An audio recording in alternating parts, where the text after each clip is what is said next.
Vamos agora à entrevista do dia com Maria Lídia Flandoli.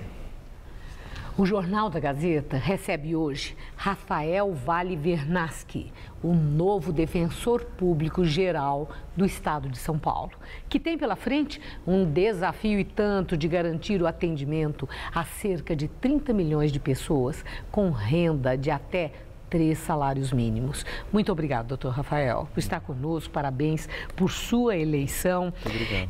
Mas eu acho que antes de mais nada, eu gostaria muito que o senhor falasse, lembrasse ao nosso telespectador o que é a Defensoria Pública e qual é o trabalho principal.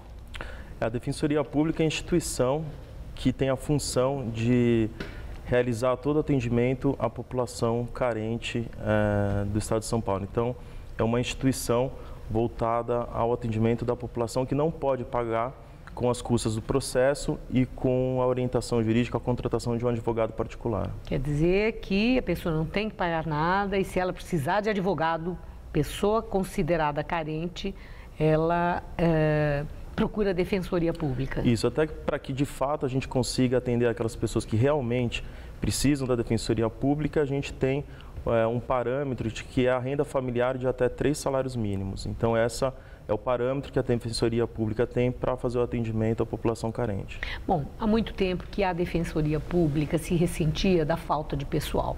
Havia um déficit para esse atendimento que é amplo. E é verdade que foram nomeados novos defensores públicos, mas ainda é significativo essa carência, esse déficit?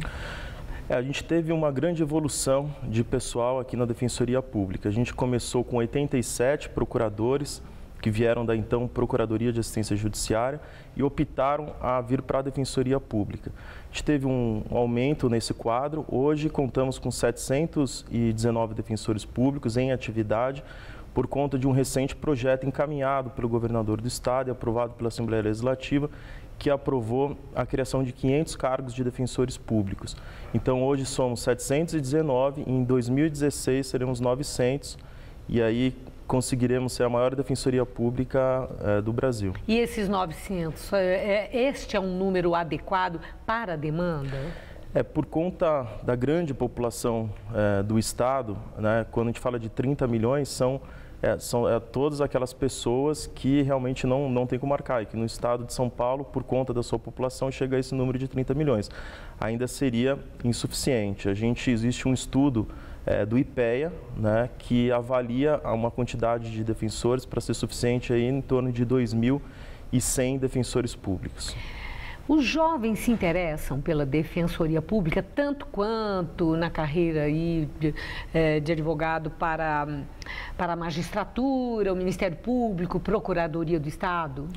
Acho que sim. Cada vez mais a Defensoria Pública tem se tornado uma carreira bastante atrativa, seja por sua forma de atuação, que ela realmente é um local onde muitas pessoas se realizam mesmo profissionalmente pela atividade, pela função nobre de atuação da Defensoria Pública. Nobilíssima, doutor Rafael. Obrigado. Mas entra também uma pergunta, a remuneração.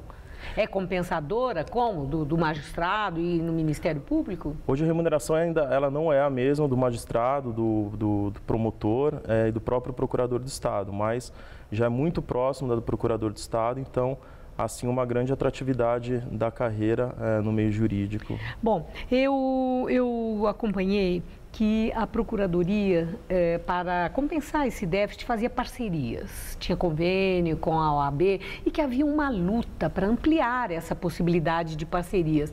Como é que ficou isso?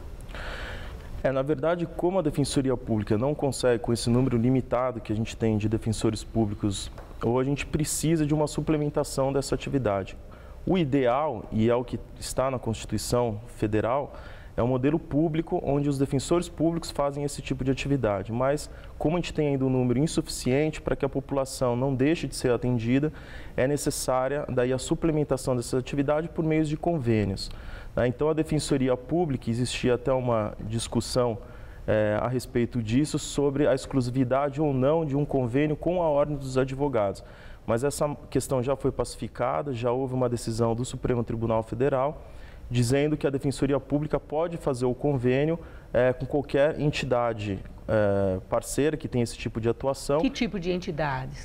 Na verdade, principalmente os escritórios modelos de faculdades de Direito, né, em que eles têm esse tipo de atividade, inclusive como forma de estágio para os estudantes e acompanhado com advogados desse escritório modelo que podem fazer essa atuação em parceria com a Defensoria Pública.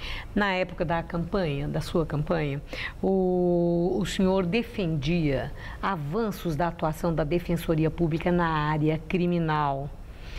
O senhor assumiu faz o quê? 2 meses. 2 meses. Já está investindo, vamos dizer, nessa direção? Já, a Defensoria Pública ela tem aumentado cada vez mais sua atuação na área criminal, que é uma área bastante sensível, né, porque a gente fala de atender as pessoas que não têm condições de pagar. Imagina aqueles principalmente que estão hoje presos, por exemplo, e que têm sua liberdade ali diretamente afetada. Então, a Defensoria Pública tem aumentado em quantidade o número de defensores públicos atuando e principalmente voltando sua atuação para a melhoria das condições de aprisionamento e da superpopulação hoje carcerária, que é imensa no nosso estado. Então, até nesse sentido, a Defensoria agora, no 1º de agosto, começa um projeto que vinha sendo desenvolvido e agora, nesse começo de gestão, a gente conseguiu deixar tudo pronto para começar agora, que é o atendimento dos defensores públicos dentro dos CDPs, que são os Centros de Detenção Provisórias.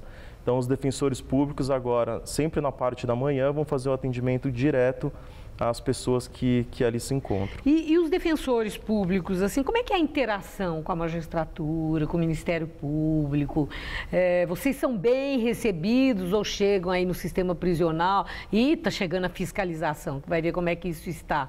Há uma receptividade ou um mecanismo de defesa? Não, assim, na verdade, a ideia é cada vez mais aumentar esse trabalho, que eu acho que, principalmente para a questão do sistema prisional, a gente precisa de uma atuação colaborativa em cooperação de todas as instituições, né? Nem a Defensoria, nem a magistratura, nem o Ministério Público vai conseguir fazer alguma coisa sozinho. É necessário o defensor ir até o estabelecimento prisional, os juízes olharem, observarem, principalmente a jurisprudência, as decisões já dominantes dos tribunais superiores e o Ministério Público também atuar em conjunto. Mas existe essa abertura para essa interação? Eu acho que cada vez mais as instituições elas estão se conscientizando da necessidade de uma atuação conjunta. Encerrando, o senhor tem uma meta até o fim do seu mandato? Eu quero atingir isso. Tem? Eu acho que a gente tem 4 principais desafios e tentando até sintetizar. Um é tornar uma gestão cada vez mais eficiente, né, mesmo considerando as limitações que a gente tem orçamentário, de pessoal, fazer mais e melhor com o que já existe. Expandir com sustentabilidade, atuar no sistema prisional e principalmente avançar na educação, na parte do acesso à justiça integral. E aí envolve as soluções alternativas de conflito, como mediação e conciliação, e principalmente a educação em direitos, que é fundamental para atuar de uma forma preventiva, evitando, inclusive, muitos casos que chegam na Defensoria por desconhecimento mesmo do direito, da lei. Uma tarefa árdua. Muito boa sorte. Muito obrigado. Muito obrigado, doutor. Muito obrigado. Rafael. Juliana.